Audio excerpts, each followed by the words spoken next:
இன்னைக்கு மிளகு பொங்கல் செய்ய போறேன். அதுல ஒரு ட்ரிக் இருக்கு. அது இந்த வீடியோ கடைசியில பார்க்கலாம். மிளகு பொங்கலுக்கு 1 டம்ளர் பச்சரிசி, 3/4 டம்ளர் பாசி பருப்பும் எடுத்திருக்கேன்.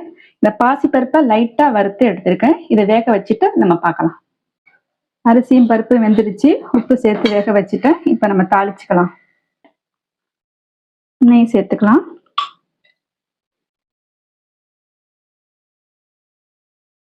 நல்லா 2 கரண்டி சேர்த்துக்கோங்க.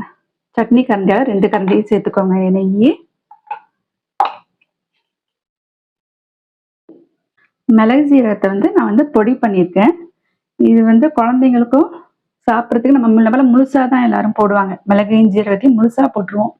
குழந்தைங்களுக்கு சாப்பிட்றதுக்கும் சிரமமா இருக்கும். ஏன்னா நம்ம பெரியவங்களே அதை எடுத்து வச்சுட்டு தான் சாப்பிட்றாங்க. இந்த மிளகும் சீரகமும் உடம்புக்கு அவ்வளோ நல்லது. அதனால அந்த மாதிரி முழுசா போட்டு சேர்க்காம இந்த மாதிரி பொடி பண்ணி சேர்த்து சாப்பிட்டு பாருங்க. பொங்கல்ல இன்னும் சூப்பரா இருக்கும். இப்ப மிளகு சீரகத்தை பொடி பண்ணதை சேர்த்துக்கிறேன்.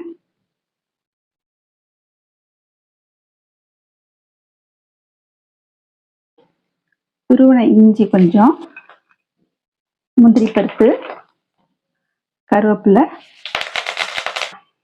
இப்ப இதை நம்ம பொங்கல்ல சேர்த்துக்கலாம்.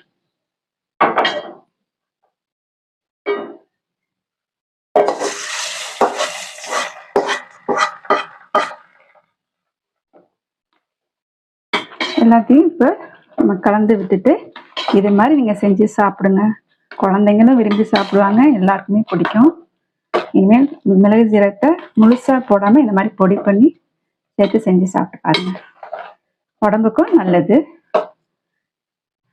இந்த மாதிரி செஞ்சு சாப்பிட்டு பாருங்க. சும்மா அசத்தலா இருக்கும்.